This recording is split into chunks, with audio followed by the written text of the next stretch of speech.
Thanks for having me on, man. I'm excited to talk. Yeah, I really appreciate you reaching out to me and making that connection and wanting to kind of talk today about improving the dynamic between coaches and referees. So I would love to hear a little bit about your bio for context, and then we can kind of get into how you discovered Crown Refs. All right, sure, right on. So for me, I am a high school teacher. I teach at Holy Ghost Prep, which is, for our video viewers here, is the gym we have behind us. And that is just outside of Northeast Philadelphia in 𝗵𝗲'𝗀, Pennsylvania. So I've been at Holy Ghost Prep. I'm the head JV coach there. I was an assistant freshman coach for about 4 years. And then I've been head JV coach. I've completed 7 years of that. And that also puts me, so I'm also on the varsity bench during varsity games. Just for context, guys listening around, different states, we're part of PIAA District 1, which is just a state-controlled athletic board. So we compete for state championships in Class 5A out of 6A. For varsity, we have 8-minute quarters, JV at 7-minute quarters. Varsity has a 3-man crew, JV is a 2-man crew. It's NFHS, and there's no shot clock there. So I've had a lot of fun, just coaching the JV team, and assisting with varsity and a little bit of freshman stuff in my time there. Awesome.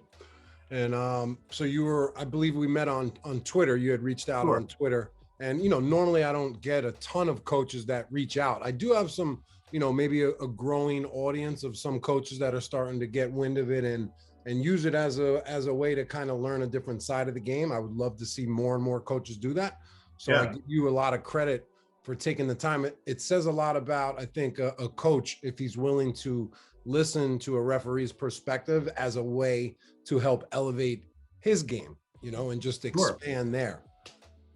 Sure, yeah. So, I mean, for me, just kind of my journey to you, I'd always kind of wanted to, throughout the course of my coaching, to learn more just from the official side, just specifically in terms of rules. Like, I think it's just such a waste of time, and I'm sure you experience this with coaches not knowing the rules, and they want to argue something that's just incorrect, and it's like, I don't want to waste my time doing that, if it's something that looks weird, or the situation is an uncommon situation, the official calls it correctly, I don't want to be wasting my time telling him he didn't, So that just allows me to coach my team more. So I always kind of wanted to know about that, like special situations, like how should this be handled? Because I don't want to be arguing something that doesn't even make any sense.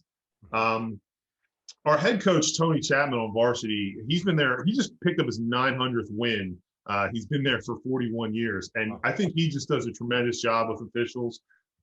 He's well respected, and I get to watch him. Hey, that's why you didn't get the varsity job yet, I guess, huh? No, I love doing what I'm doing and working in that program. But that's great. He's, just to get to see him the way he, picks his spots to ask questions or contest things, and he admits when he's wrong and he says thank you, when he gets a good explanation and things like that. Just the game seems to go well for him. I've never seen him get a tech. Just in terms of just kind of how the game flows, in terms of not like he's getting all the calls or anything like that, but just kind of he seems to just kind of work it well. I had a situation 2 years ago where I had never gotten a tech, and then I got my first one. Congrats. And I got 2 for 1, actually. Okay. I got tossed. And I don't think it was a well officiated game, but regardless, I just, in reflection of that, I felt like I want to do better here. I don't want to be putting myself in a situation like that again. There's things maybe I could have done differently leading up to that in that game. So I also have in the off season, each off season, I have an area of focus where I kind of want to improve. And this past one was really just trying to social media, find refs and officials that are doing stuff. So a better official, the rules expert. I don't know if you know Chip Clark. He's been tremendous in my conversations with him. And then just you as well, just kind of, perusing referee podcast, stumbled on this one. And I think it's been great. And I just think, I love all the stuff you do with the game tape breaking down. And I just think you do a tremendous service. So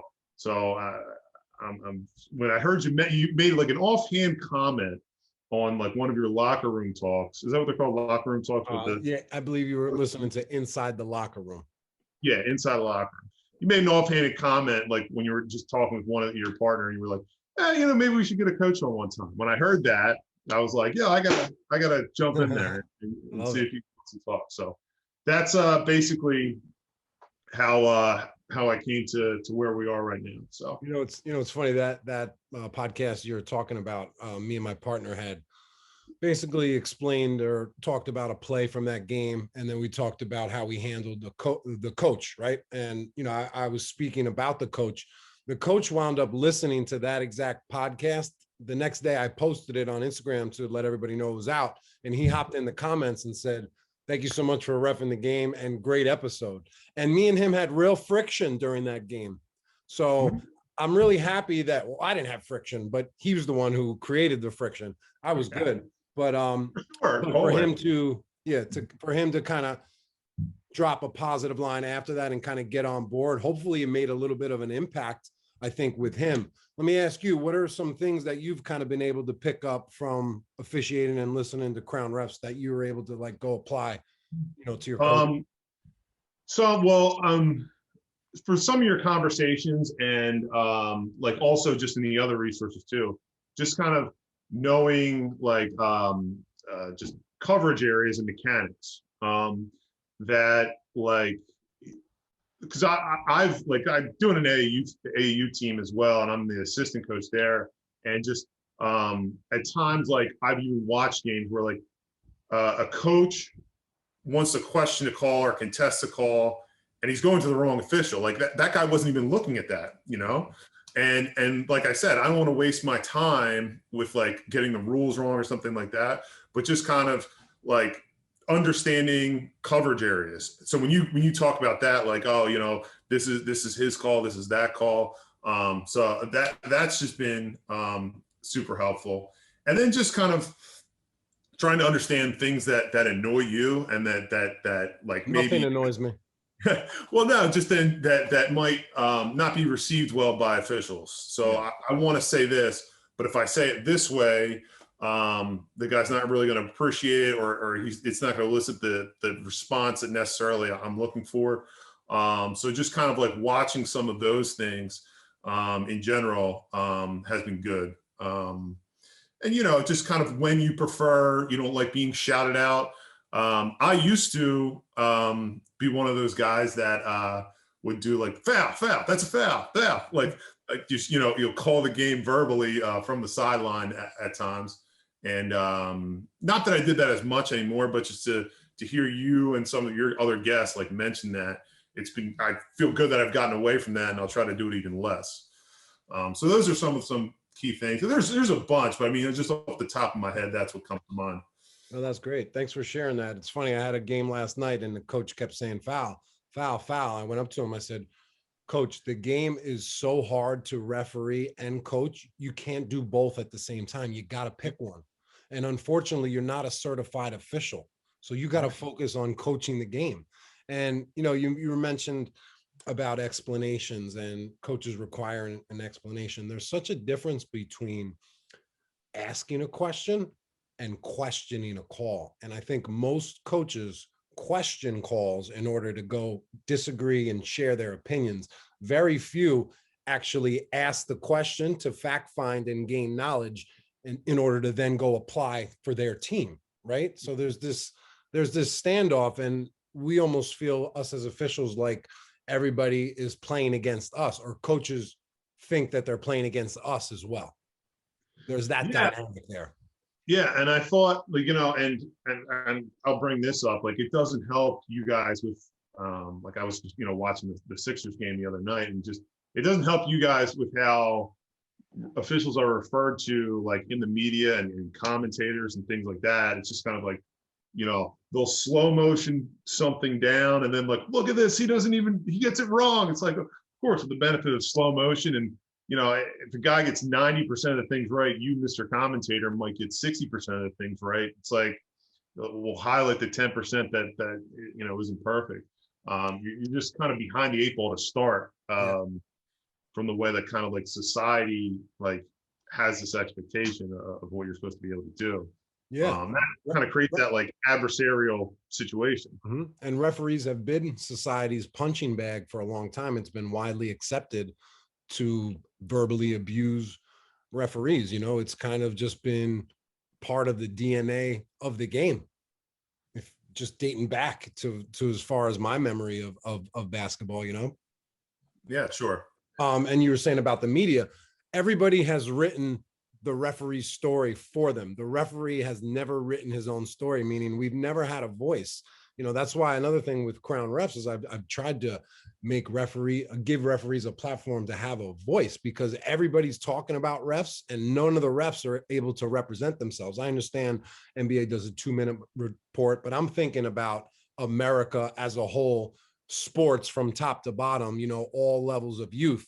There's no voice for officials. So if I can start to create a voice and a little bit, you know, just a resource of information from a referee's perspective, I think people would maybe respect us a little bit more. Maybe we'll get a little bit more humanized as people. For sure, yeah. And I mean, there's no like post-game like report or interview for the official in terms of like what he saw or whatever. Like you said, it's a 2-minute report, but you know, any NBA coach or player can kind of say that, you know, we felt screwed because of this, and it's like, well, you know, let me tell you what I saw, but that, you know, you don't have that, and that's just kind of unfortunate. It's just, you know, the way that, like you said, the DNA has been built up and passed along over time. I'm happy that you're trying to make it, you know, because on a human level, you know, sometimes like, you know, as I'm coaching and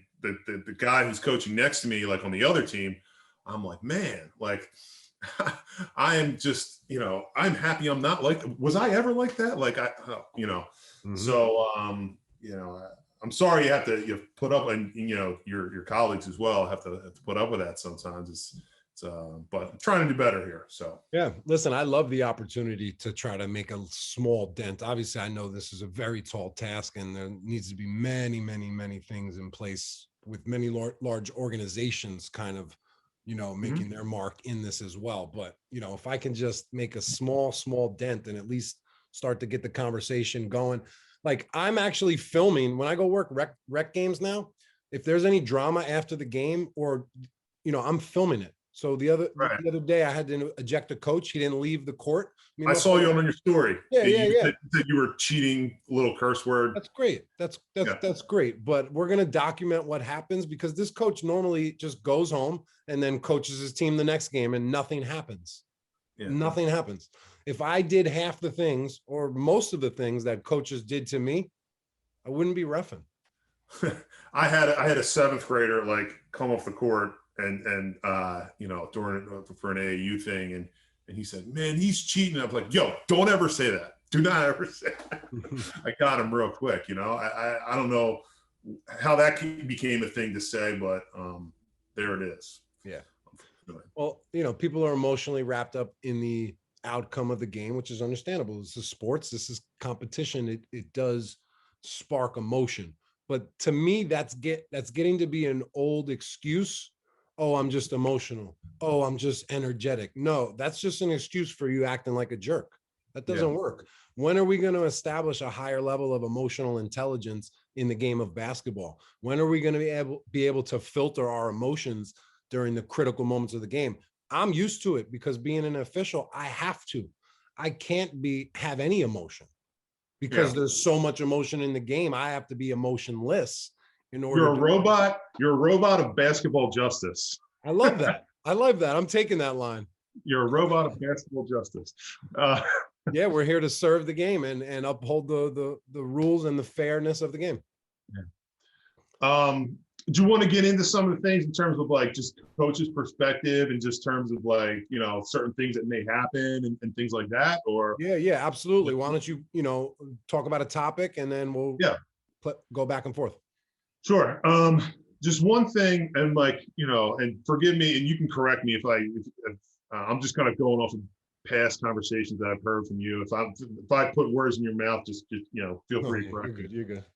So one of the things that I know that officials appreciate, and you said, is like if there's a question or something needs to be said to you or your partner or part of your crew to you know, get a moment when like a dead ball or when we're close, so we can kind of like talk in not like a shouting kind of way. Like the one thing, and maybe you can kind of respond to this, or maybe help me, or just kind of like throw your 2 cents in or whatever. The dynamic of a 3-man crew versus a 2-man crew. When I watch my varsity coach, like if there's somebody, we're shooting foul shots, he always has somebody in front of him, right? Because of where it's the C or the trail. Good job, coach.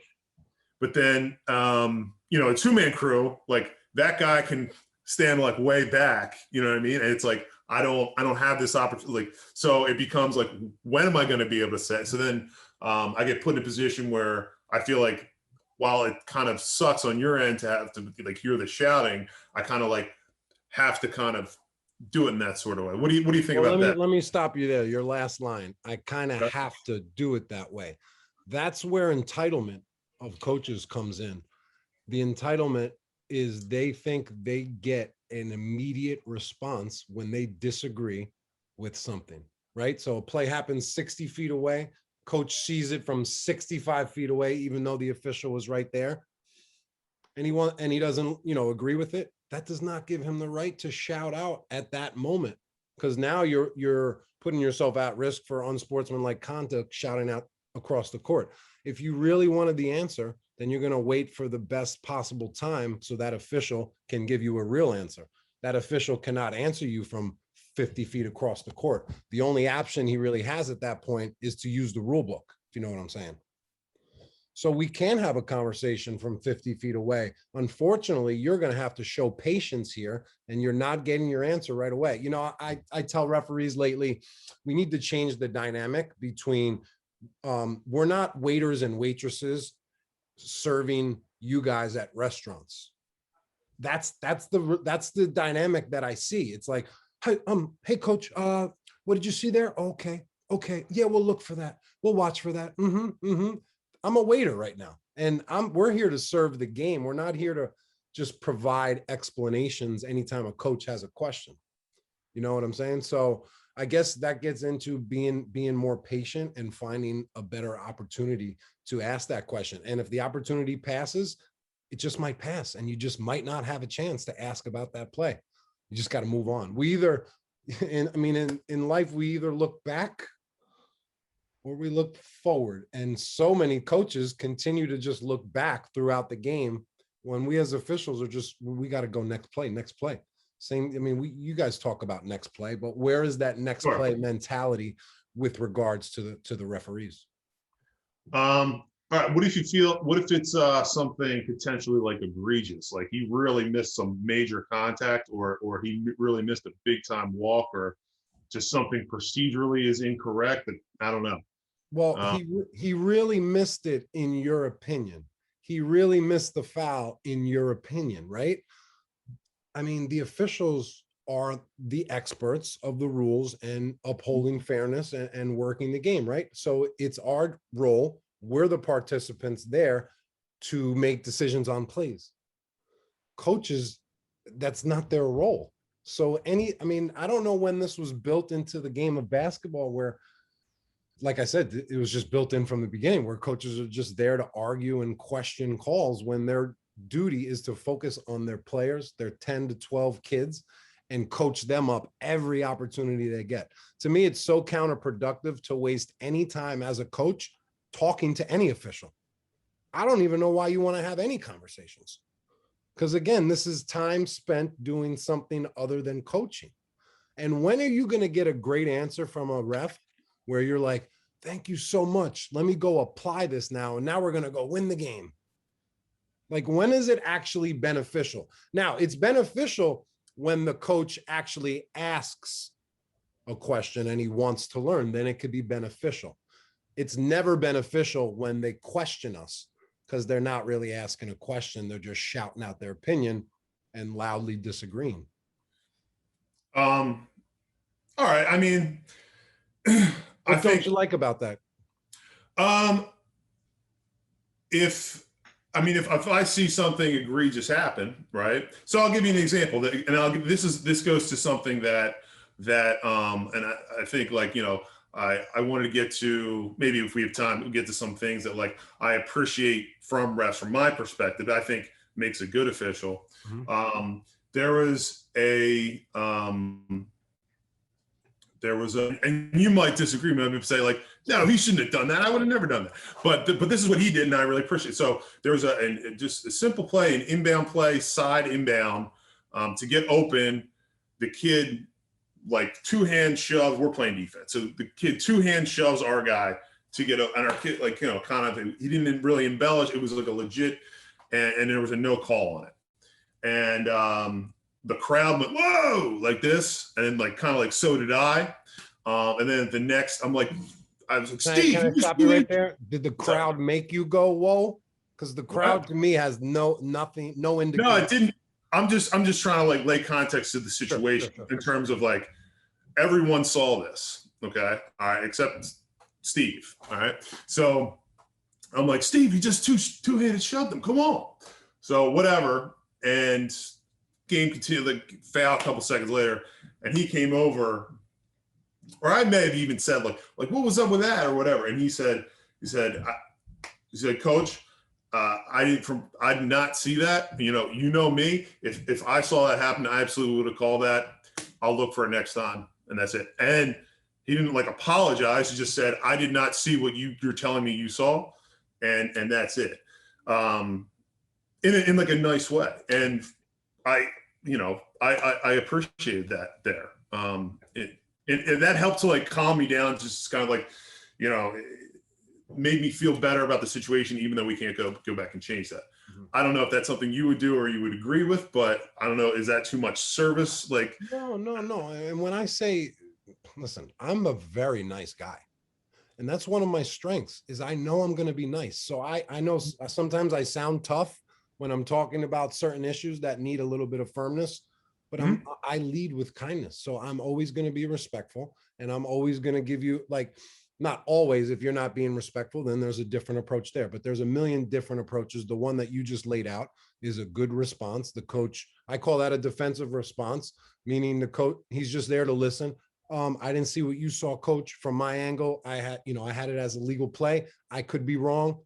What did you see? That's like a good exchange, good way to show that I'm a listener, that I could be wrong. I'm not 100% on it. And I'm asking you, help me out. What did you see? Yeah. And then just in terms of, and we go back to before what I was talking about like a minute ago, you asked me kind of what purpose does it serve, or for me to, like, yell or whatever. Like, I would have trouble, I think, if I saw one of my players get two-hand shoved like that, looking at my guys in the eye and be like, yeah, it's okay. I'm just supposed to stay quiet here because the ref might not like it if I say something or yell something. You know what I mean? I can't, and I know that from your end, it's like, we would rather you not do that, but it's kind of, there's a choice I have to make here, like, what would you say to that? I would say to that is, as soon as that happens and you look at your player in that moment, you stare at your player and say, next play, you didn't get the call, get back on defense. Wouldn't that be the best way to kind of get him back in the game, locked into the play? Or would it be taking a sulking approach? Oh, I know we missed it. No, hey, you didn't get the call, get back on defense. There's nothing we can do about it now. So you laid down one way of doing it, and there's a million other ways that you can do it. I'm all about turning negatives into positives immediately, though. I'm talking immediately when it happens. And there's a real skill involved with filtering out negativity or perceived negativity in a pressurized moment. It's a skill. So what you're saying is difficult. I agree. Your natural human reaction is to want to have an outburst, maybe, you know? So it's understandable, but it doesn't make it right. And it doesn't make it the most effective. So I want you to like, if you're going to pick up anything, if you pick up anything, I hope you pick up taking, you know, a negative situation and turn it into a positive immediately during that live ball. And it's also a way to promote toughness. You know, if I'm a coach right now, I'm telling my kids, we don't say anything to officials unless you want to ask a good question and fact find what you did wrong in a respectful way. And then I'm going to teach my kids a respectful way to do it. What's the best time to do it? You can't do it, Johnny, when he's running up the court. That's not a good time. Do it at the free throw, in between the first and second shot. Get over to him at a dead ball. But besides that, we don't speak to officials and don't expect any calls. Think about that approach. I know it sounds crazy, but if your kid's going to the game and there's no officials in the game, whatever they call, they're responding to it accordingly and getting right back to on task, right? I don't know. That's a winning mentality to me. Yeah, and I have a drill that I'm going to put in it's basically like a 5-on-5 drill. It starts with a 1-on-1 situation, and it's live. We're keeping score. The defender has to foul the guy, and then as soon as the shot goes up and there's a foul, then we play live. That's like a drill I play. You know, it's kind of like you have to play through it, like you're saying. I don't know. I don't know if that's an always thing. I like the idea of moving towards that. I think even if you don't think it necessarily is effective or is going to go through, I think for me, there might still be times where just I got to say what I got to say here. You know, I just got to do it. That's fine, but then you're also vulnerable to the referee having to use the rule book. So you could say whatever you want. No one's stopping you. Mm-hmm. You're just putting yourself at risk, you know, if it's not sportsmanlike. Yeah, and I think you have to like measure yourself, like in terms of like to what degree am I calling you a cheating something or other? Like, of course, like no, like well, we're not going there. But just in terms of like expression or whatever, for me, I think that there's like some room for that. Speaking of which, so like another thing, which one do I want to go to now? You're gonna love this one, right? So foul count discussion. Oh, I got you. Yeah, go ahead. So I would so I know that my team, and like this could be some coaches might think I'm doing the wrong thing or whatever. I know my team will probably, and I'm not telling you about this before the game, but I know my team's probably going to have more fouls than the other team because just stylistically, I want to be very physical, play, you know, really intense defense. And as a result, the byproduct of that is we're going to pick up some fouls for sure. And I'm okay with that. You in the past have kind of said, you know, that any question about or any like mention of a foul count, you know, is a question of integrity. And I've heard other officials say that as well, right? Yeah. Can you talk about that? Like why, just recap, like just Sure. why that specific thing is so like no good or what's taboo? Well, basically you're indirectly saying or questioning my integrity. You're basically calling me a cheater because you're saying we purposely put the fouls where they are and we're, you know, holding you back from getting. First of all, what should the fouls be? Who said the fouls should be even? Mm-hmm. Coaches come in with this preconceived notion fouls should be even. What do you mean fouls should be even? The players dictate the fouls. So it's just an indirect way of basically calling us a cheater when you question the foul count. Does that make sense? Right. No, I agree. I just wanted to, I feel like I've heard you say that before, but I just wanted you to throw it out there so we're on the same page with that.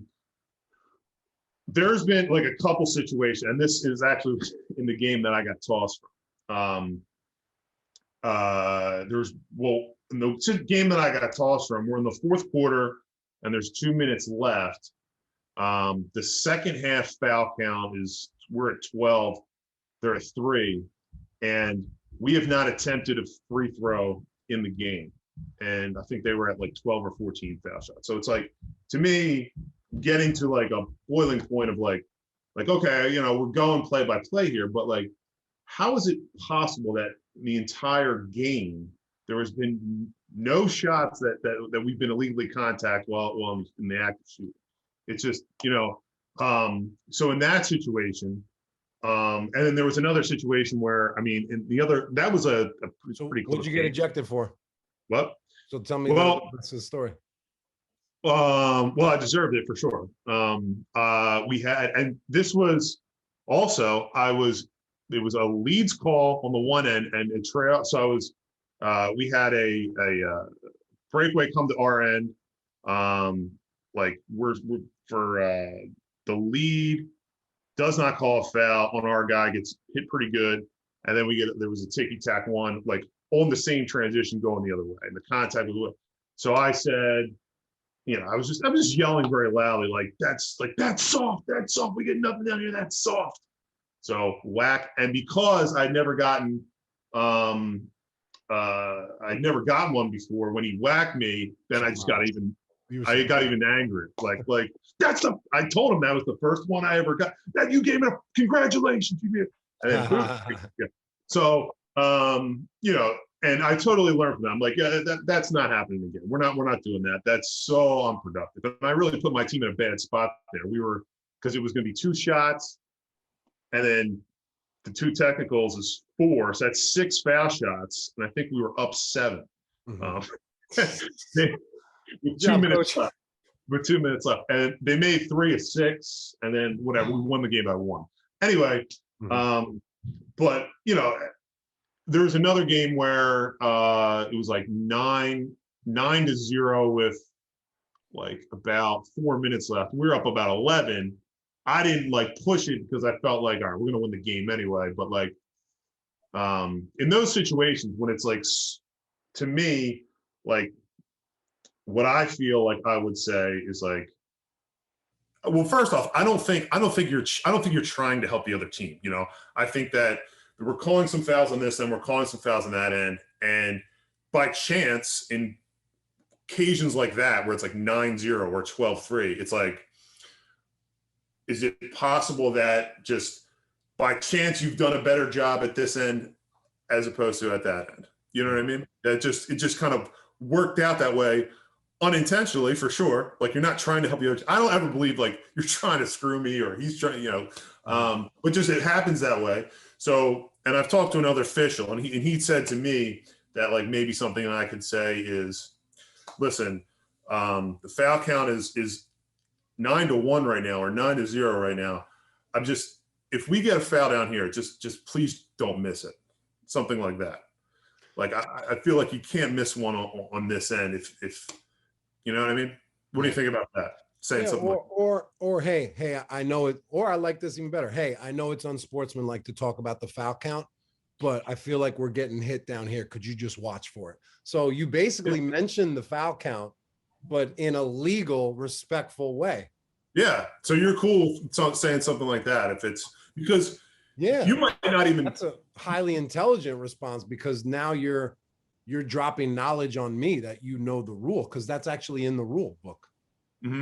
Yeah, and like I wouldn't if it's like, because some coaches go nuts if it's like 6-3, and it's like, you know, like what's that, you know, like, and I would only really go there if we get to like I said, like an 8-1 spread or like something like that. So at the end of the day, though, foul count is it's an unproductive waste of time, because you're looking at the scoreboard. You should be looking at the score. Fouls have nothing to do with the score. We're trying to win the game. Why am I focused on the foul count? Like, if I have a high foul count, then we're good. That assures me a win. It's just like players. Well, it is relevant to are we shooting when are we shooting 1-on-1 versus when are they shooting 1-on-1? Like, it's relevant in that aspect. Like, I have to adjust my defense if we're in a 1-on-1 situation. I don't want to take one towards the end of a quarter to stop the clock or something like that. like Oh, it could it's be relevant in that relevant. sort of. I'm just thinking like the situation that's 12-3 and the kid says, look at the foul count. No, look at the score. You got to play better. Where is that switch as players and coaches? It's that lack of accountability. Listen, if you blame other people, then you're playing loser ball. I'm sorry. And I'm not saying you, I'm just saying people in general. If you blame other people for your losses or your mistakes, you're not winning. Sorry.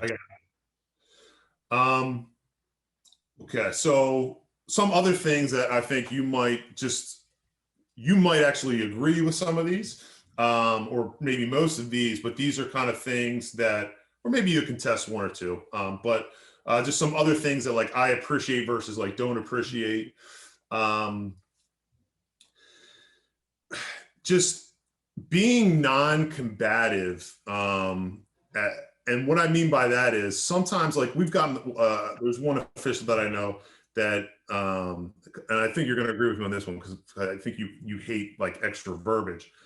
When he blows his whistle for like a travel or like a push or something, he'll like do this admonishing, like he'll blow it and then he'll go like, no, that's a travel, like so, or like that, like no, that's a push.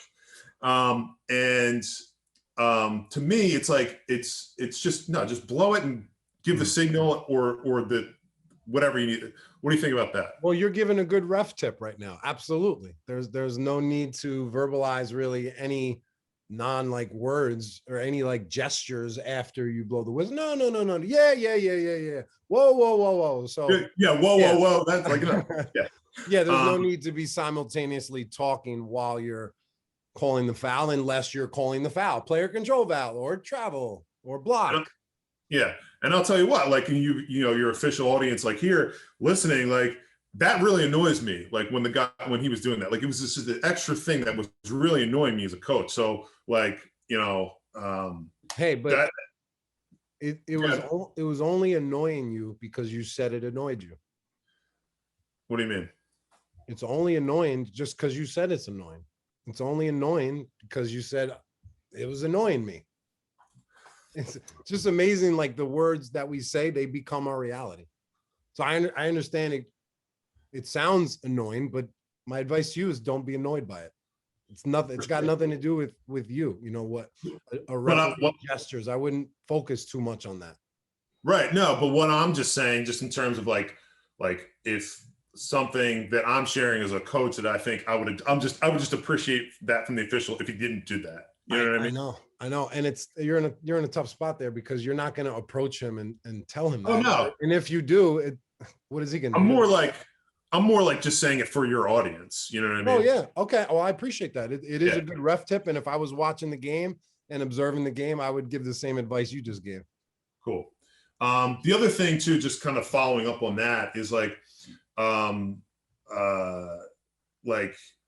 overly like aggressive signaling, like again, like admonishing, like and reporting, like 32 pushing them, like that. Like I like the firm, and you go over this with your guys, like in some of the videos I've watched, like you want to really give like a firm, and you know what I'm gonna do it totally wrong, but like whatever it is, like push red 32, like whatever it is, and you say it like confidently and firmly, but some guys will go like, you know, over the top. He's pushing them 32, but like, and then if I'm a kid or a player, I'm just kind of like, you have a problem with me? Like, you know, so what, I mean, would you agree with that? You're talking my language right there. You've obviously been listening. That's one of my critiques is it's a form of overselling. It's a form of just being too animated and being too aggressive, I guess. You have to draw the line. You know, you mentioned showing strength. We want to always show strength, but you don't have to show strength by being over the top and like looking like a warrior out there, right? You want to show it. To me, showing strength is showing calmness. Showing is a combination of you know, being calm and having strength. That's what puts, you know, the best package together, in my opinion. And you know, I see officials, they run to the table and they shout too loud. They're yelling too loud. And I'm like, why are you bringing all this attention to you? You know, a lot of officials do that in camp as a way to get the observer's attention and show that they have a loud voice. And a lot of officials probably do it in the game to just be the authority with their voice, because maybe they're insecure about other aspects of their game. So they're trying to front, like, you know, I'm not saying they're fronting, but I notice when you oversell and you overdo things, it's because you're trying to cover something up. That's good stuff. And then on the other end, and you might push back on this one, but here is just allowing like the emotion, like, and I would put this like mild emotion or like mild disappointment or frustrations without addressing them. And I don't know, like, you've never wrestled one of my games, so I don't know how like much you're doing that into like what your tolerance level is for different things. I've heard you talk about them, but I haven't like experienced them. But just like I can think of an example of my assistant coach. There was like a block charge thing call, and just like it didn't go our way or whatever, and our assistant coach just kind of like leaned back, like as the guy was reporting, not even saying to the guy, just kind of like to the air, like he just fell back like that. And then the official like immediately went to him, like at that, he said it like at that volume and like just to the air, just kind of like he just fell back, like with a little bit of frustration in his tone. And like the official came over and just like hammered him, like, yo, I don't listen to you. You don't talk. I'll listen to him maybe, but like I'm not listening. Like it's just, why just let that go? Like we're not like, you know, what do you think about that? Like just kind of like allowing coaches just to say mild disappointment or react to what happens. Yeah, good topic. A couple of things here. Number one, assistant coaches off the bat can't say anything to the officials unless they're asking a question or, you know, during a timeout. But as far in this situation, I don't think he wasn't saying it to the official. He was just kind of like saying it like just to no one, really. You know what I mean? Just as like a reaction. Like if you're sitting at home, like, oh, run, like you're watching a sports game, you might just say something. There's nobody in the room. You know, it's just kind of like your out loud verbal reaction to what you just saw. Yeah, okay. I don't know from the official's perspective how it sounded on the court. I don't know if there was a couple times that your assistant might have did that the referee heard, which put him on the radar. So when he did do it a third time, that's when he said something, you know. But you know, your bench can't react. I mean, there's going to be room for, like you said, mild reactions, but you know, assistant coaches, you know, can't jump out of their seat and shout out onto the court. They can't show any unsportsmanlike conduct to the officials. There's actually a really short leash with assistants.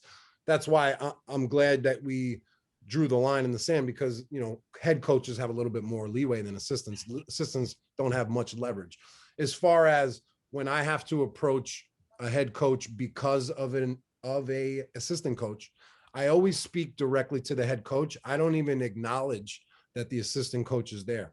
I could be talking right to you and the assistant coach is there, and I will speak directly to you about the assistant coach. It's a way of me showing the assistant that we have no communication tonight, and it's going directly to the head coach. And I'm also transferring responsibilities back to you so you can then go handle the bench. So that's kind of the way I approach it. You know, I wouldn't have done the same thing as, you know, the official did. You know, I don't come over and shout and yell, but you know, we do say, hey, I'm not listening to him anymore. I'll listen to one voice, coach. I'll listen to your voice, but I'm not listening to him. So that's common language. Yeah. To me, well, this was very early in the game, and it was just off the jump to me seemed like, and I know you're not there to know like, well, how loud was it? Like, I'm just describing this to you. Yeah. And, but to me, it was like overly combative. And I think some guys have that, like attitude, like I'm not gonna, you know, and it's a little bit too much, you know, just allow for some emotion. Like you're not a robot of basketball justice. We're not just a robot of basketball execution either. You know what I mean? There are emotional things to the games. What else was I going to say? Oh, just, and this is a good one. And I really appreciate this. And you know, you can react to whether you think it's a good idea or not.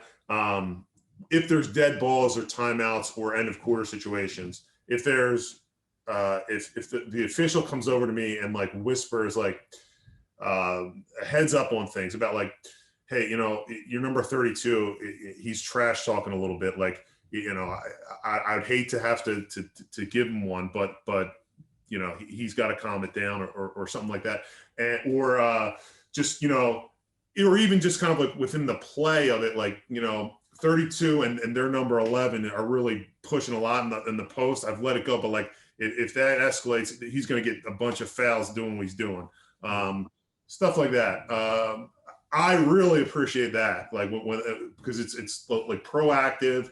And I think you're serving the game in that way, helping me do my job. Not that that's your job to help me do my job, but like in terms of just serving the game, I think that's good. What do you think? Yeah, you hit it right on the head. Those are really good game management strategies. You know, when we have to warn a player, it's a real good decision, and it acts as a courtesy when the referee then goes and brings that information to the head coach and says it just like you said it. Hey, you know, you got to watch for number 21. I've had to speak to him a few times. He's talking a little bit of trash. Do me a favor. You handle him before I have to.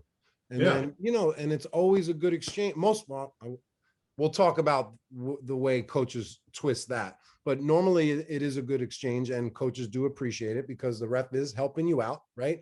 He's not just going right to the rule book. He's trying to be proactive and let the kids kind of play it out and let you have an opportunity to coach them.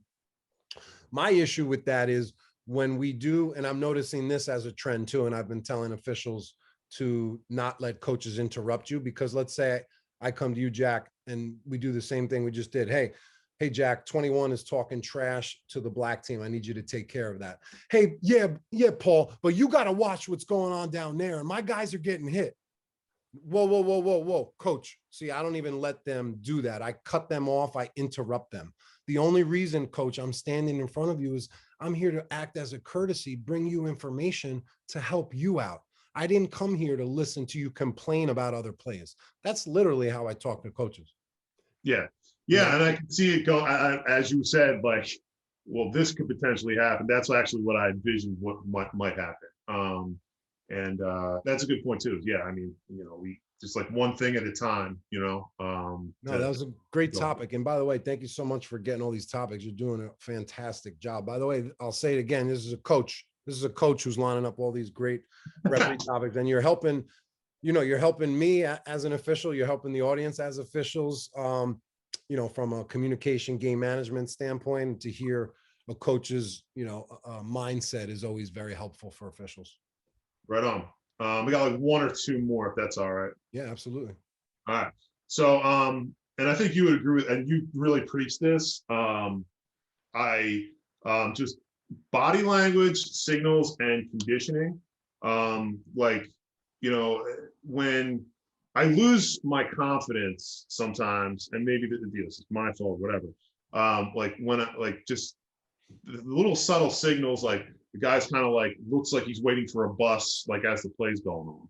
You know, look like you're ready to like sprint and transition in either way. Not like you have to be in a linebacker stance the whole time, but just like athletic body language and you know, and I saw in your story you were working with an official on just kind of like how he's pointing. I saw you, and I just think that's great. You know, like I just get wishy-washy signals, right? Like right after there's a whistle, and it's like there's not to be ageist or whatever, but there's a few older gentlemen that just kind of, you know, I guess they're trying to process it too fast before they. And you said like let the play out, you know, and then now you know what's happened. Now you know what you want to signal after you've blown the whistle. It's kind of like and they just get their arms all tangled up. I'm going, call it a block. Am I going this way? Like what's happening? And that's just kind of leads me to think like, okay, like, you know, you're unsure of yourself. Maybe I need to help you be sure of things. It just gives me that idea. So when you're demonstrating that with your body language, like coaches, I think, or at least I am less likely to try to, you know, officiate while the game's going on and let you do your job. So there's a lot to be said. And the conditioning part of like running to get those angles. I thought you had a great thing when you, I think one of your guests brought up like a picture of Prince Harry or somebody when it looks like he's waving and one, and then it looks like amazing, right? Yeah. That just kind of when I see guys like really like running to getting low, like to try to see the guy's feet if it's by out of bounds or not. Like, it just gives me confidence that you're doing the right thing and you're giving your best effort to do the right thing. So it just leads me less likely to contest what you're doing. So yeah, that's next time you have a question, just think of that Prince Harry picture and just say, yeah. "Oh, ref had a different angle." He could be right. He could Yeah. probably have the best look. Yeah, no, and well, the thing that like that's tough is when I know I have the best angle and it's like I can see his foot on the line. It's like, but like I have to kind of show some grace because, well, he's not standing where I'm standing. He's standing over there. Yeah. But at the same time, like if you're hustling to get to the spot where you can see, like I could be upset if like you really should, because I've been trying to learn the mechanics and court positioning. Like you should be on this line, like you should be moving over or working your way to watch the sideline or whatever it is. Mm-hmm. So just those things, like the conditioning, body language, and signaling. I think and then maybe this is one you can contest with. Sometimes I think if there's real confusion about a call, even if it's not like the coach doesn't directly ask a question, right? Maybe you explain what happened anyway. So here's the situation. We had my center, number 32, picks up an early foul, fine, okay? Minute later, first quarter, he's defending a player in the post. Number 25 is on the wing, or is defending the ball on the wing, okay? The ball handler drives middle. So he's coming to the lead. Now he's like coming into the coverage area of the lead, right? So he's driving middle. And I know my guys are, and the guy defending the ball, he fouls a lot. I know he fouls a lot. So as he's driving into the lane, we get boop, whistle, okay. And I'm like, all right, he blocked him or pushed him or whatever. But he calls it on 32. My center who already picked up a foul, who wasn't defending the ball. Mm-hmm. And I'm like, whoa, like my assistant coach had to tell me because I was like doing something else. He's like, no, he called that on Jason. Now that's his second foul. And I'm like, whoa, no, he wasn't defending the ball. It was 25 was defending the ball. 32 was in the post, blah, blah, blah. And the guy doesn't say anything. And I appealed to the other official. I'm like, did you see that? And he's like, no. I'm like, and then I had to like sub him out of the game. I went back and watched the film on it, and the lead is watching because it's not in his coverage area when the ball's up top in the wing. It's the trails. So he's watching this post play, and as it starts dribbling, my guy kind of like leans like this, and he's looking at my center and points at my center and calls the foul there. Mm-hmm. If he had simply said to me, like, no, actually, coach, he did push, your center did, or number 32 did push in the post, and that's what I had. Like, it would just solve the whole, like, I lost confidence in there. Like, oh, this guy's calling out the wrong numbers now, you know? Right. If he had just simply said, no, I did have 32, it was him off the ball. That would have, and that like set me up better for the game in my relation with that official. What do you think about that? Sorry, just so I can fully understand you. So the second foul he called, it was indeed on your big man? It was on my big man, yes. But when I went back, it was correct, yes. Well, it was light, but okay. He was, when I watched the film, the lead was looking at the guy, the post play, the center, all right? That's where his head was looking. And when he blows the whistle, he points at my big guy, 32. But I'm watching the drive, you know, coming in, and I'm expecting and there was a little contact on the drive. So I'm expecting this is a block on my guy, on the guy defending the ball. And I'm like saying this out loud, but he's not addressing, like, no, I called it on the post. What do you think about that? Do you follow the sequence? Yeah. So if you're 100% at that moment, what I would do as a coach, I would go to the scores table and say, you know, make them hit the horn. So then you can call the official over and make sure that we got the number on the right player. And then if the official says, no, it's on the right player, then there's nothing else we can do unless there's replay. He didn't say anything. It was just play on. It was like, no, it's on the wrong guy. I was saying 25 was defending the ball, not 32. And I specifically said 32 was in the post. And if he would have said, yes, that's who I had the foul on, 32 in the post, defending the post. Yeah. Because I wasn't looking there. And to me, it looked like there might have been a foul on the ball. You know what I mean? Yeah. Well, so, if it was a fire that he needed to put out by communicating a little bit more, then maybe that would have worked in that moment. Yeah. But, but again, it gets back to just knowing our roles, right? And the entitlement of coaches thinking they need information immediately. One of the big things that referees are just looking for is just that two-way respect. Yeah. So a lot of the things coaches say to officials, if we said that back to them, this gets back to what I was saying before, we wouldn't be reffing games because no assigners would be hiring us and we would be getting dropped from leagues. But on the other end, coaches are, allowed to just continue and coach. I work at a school. I coach my little kids. It's not that serious. It's 5th grade basketball, but I can't imagine having a home game in my gym at the place where I work in front of the kids that I teach and not representing myself to the utmost professionalism at all times. I can't ever imagine having a situation at my job where I act unprofessional and disrespect another human being and think that's okay. And it happens inside these local high school gyms all the time. That's why this is a bigger issue than just me and you. This is principals, this is athletic directors, this is superintendents, this is AAU organizations, the NCAA, the NFHS. Like they need to get involved here and put something in place to kind of just bring the respect back into the game. For sure. Yeah. And even in my case, like as I'm explaining that situation, I'm not, and I put a thing on Instagram too. Like there was another instance where I started the 4th quarter with the ball. There was a jump ball. They got it. Jump ball. They got it again. Right. And I'm on the court, like, no, like, whoa, we had a thing down here. It was just a minute ago, like, and in those conversations, like, I'm not saying this is awful or what are you looking at? Or like, any of those type of things. I'm like, just trying to say, this is, and I'm excited because we're playing, but I'm saying like, this is what happened. Like, he grabbed him, right? Or like they just got the jump, right? Like, or no, it's number 25 on the foul, right? Like saying it like that. Like, I don't think that's disrespectful. Like, I'm just simply stating, this is what I saw, and trying to do it that way where it's not like a name calling or you're awful or what do you, sarcastically. No.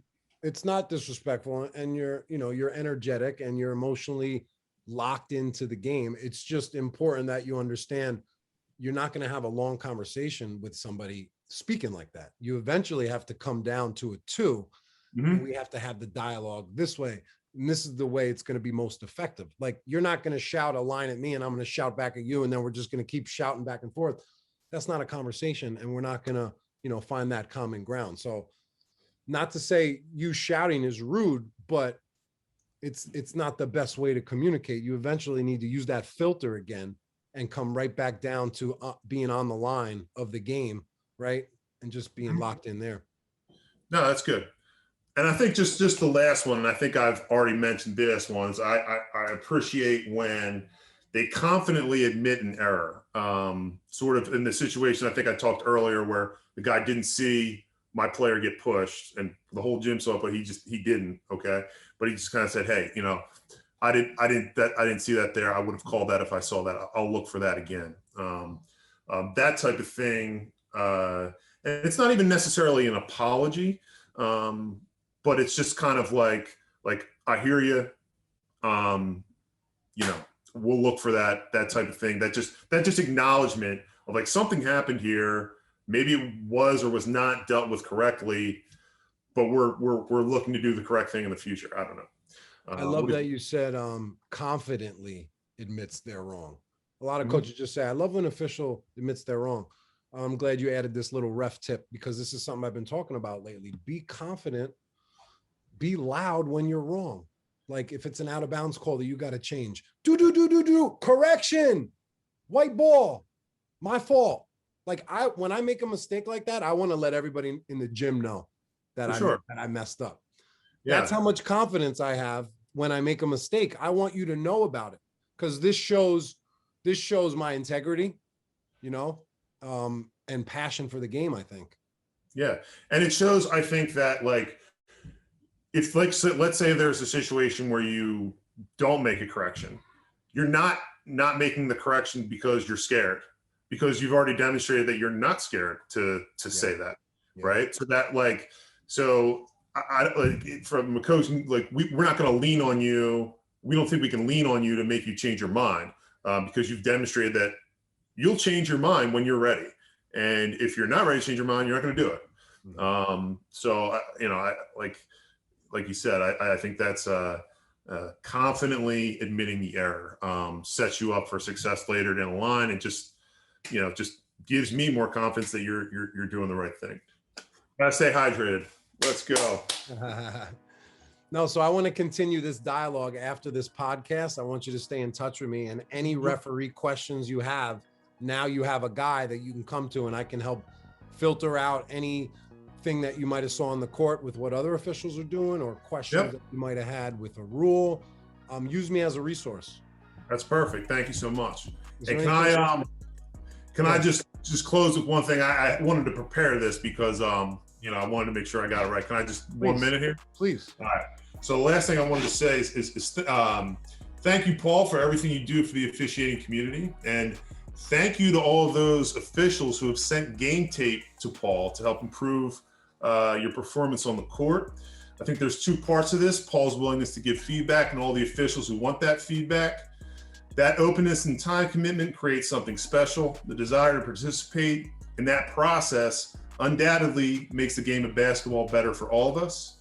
And thank you to those who just listen to the podcast or watch Crown Refs content on a consistent basis. By doing that, you're demonstrating a desire to improve the game and improve the playing experience for our young people. By consuming the content of Crown Refs, you serve the game. Coaches and society as a whole does not do a good enough job appreciating what officials do on the court and the time they put in off the court to improve their craft. It is criminal that your commitment is so overlooked by players, coaches, fans, and commentators. At our youth summer camp at Holy Ghost Prep, where I coach, I always make our varsity and JV players officiate the campers' games. I talk to them afterwards about the experience and how difficult it is, and I try to make them understand how difficult and thankless your job is as an official. We need to express our gratitude toward you all, and on behalf of all the coaches out there, thank you for serving the game. That's my message. Can I bring you on full time? Let's go. Nah, you know, I'm going to push you back a little bit like I did. So no, that was great. No, that was great. And what you just said, I really respect. That was great to listen to. It was very flattering. And it was just great that you kind of took a leadership role there with, as far as coaches, but you love the game and we love the game. And that's what we're all here to do, is make the game better. So I can't thank you enough. I'm really grateful for you doing this. Awesome. Well, thanks for having me on, and we'll catch up soon. Thank you for listening to the Crown Refs podcast. Serve the game.